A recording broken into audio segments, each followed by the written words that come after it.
নমস্কার, awareness with দাসজিতে আপনাদেরকে স্বাগত জানাই। পশ্চিমবঙ্গের নবনির্বাচিত নবম মুখ্যমন্ত্রী শ্রী শুভেন্দু অধিকারী মহাশয়কে অ্যাওয়ারনেস উইথ দাসজি চ্যানেলের তরফ থেকে অনেক শুভেচ্ছা, আন্তরিক অভিনন্দন জানাই। আমি গর্ববোধ করছি, আমি গর্বিত যে জেলা থেকে এই প্রথম কোনো মানুষ মুখ্যমন্ত্রীর পদে বসলেন। তার কারণ 50 বছরের বেশি যত মুখ্যমন্ত্রী ছিলেন তারা প্রত্যেকেই বাংলাদেশের কালচার ধারক এবং বাহক হিসাবে কাজ করেছে।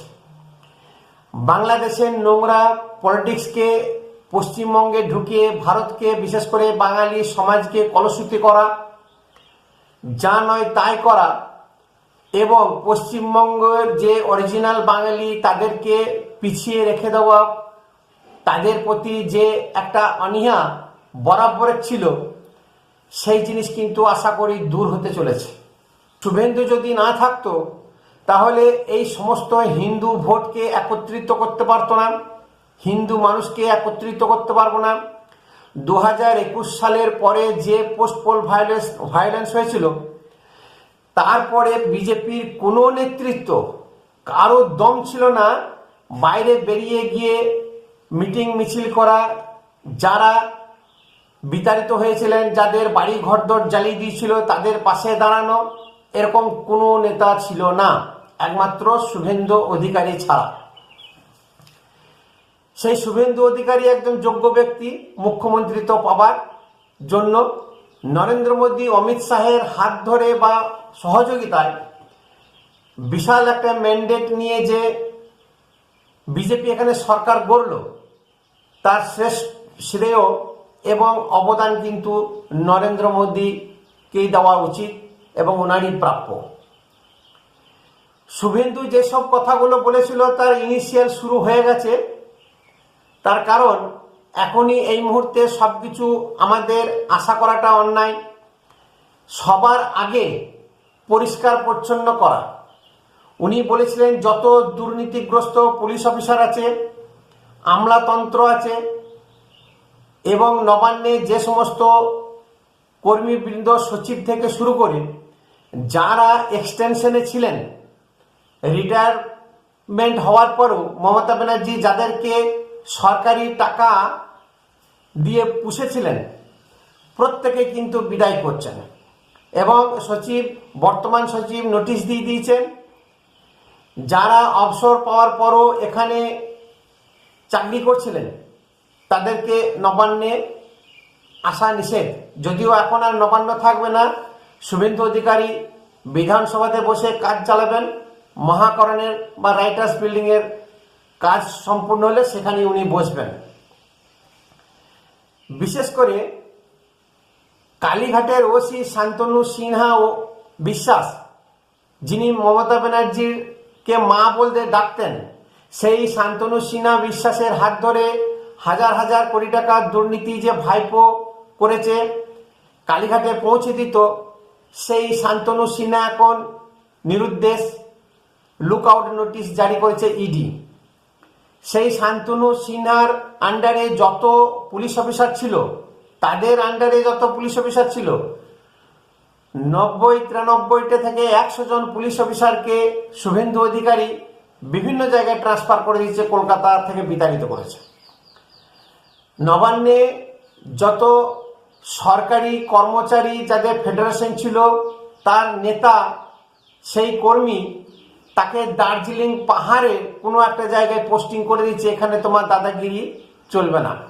যারা করে কমে খাচ্ছিল, টাকা তুলতো রিক্রুটমেন্টের মাধ্যমে বা নানান দুর্নীতিগ্রস্ত, সেই টাকা তুলে কালীঘাটে ভাইপোর কাছে পাঠাতো, প্রত্যেকটি অফিসারের কিন্তু এইবারে সাজা নেওয়া সময় চলে এসেছে।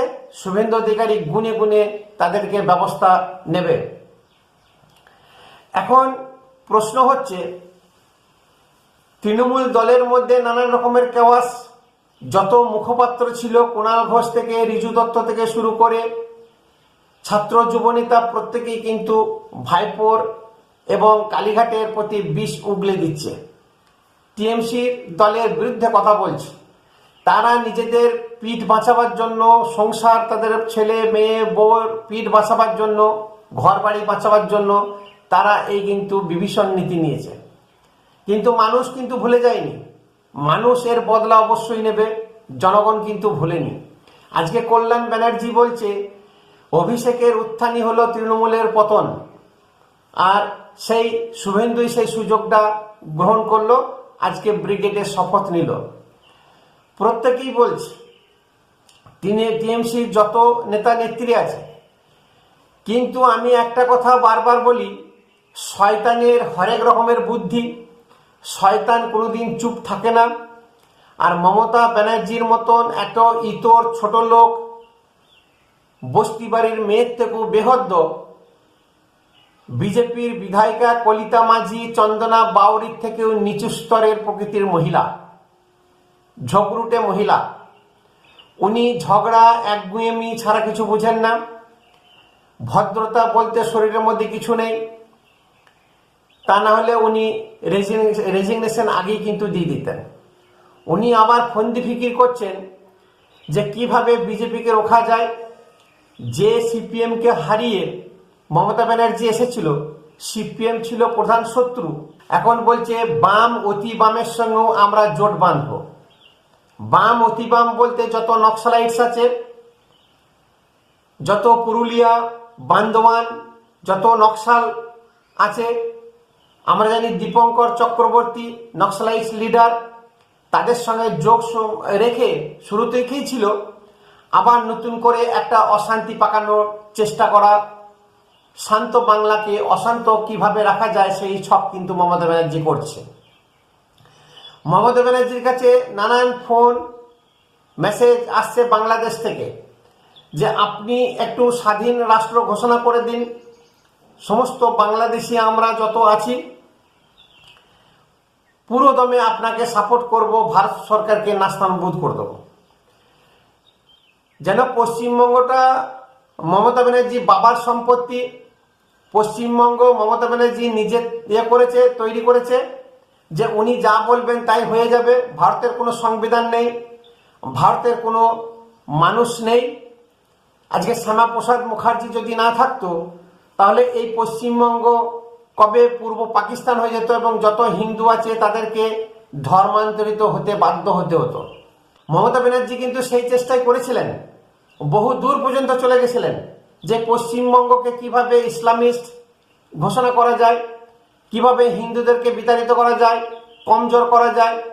যার প্রধান কারণ এবং প্রধান অস্ত্র ছিল যত সরকারি কাজকর্ম, অফিস আদালত আছে, বিশেষ করে প্রশাসন, পুলিশ প্রশাসন, সব জায়গাতে মুসলমান সম্প্রদায়ের মানুষদেরকে ঢুকিয়ে ইসলামীকরণ করা, এই কাজটা কিন্তু শুরু করে দিয়েছিলেন।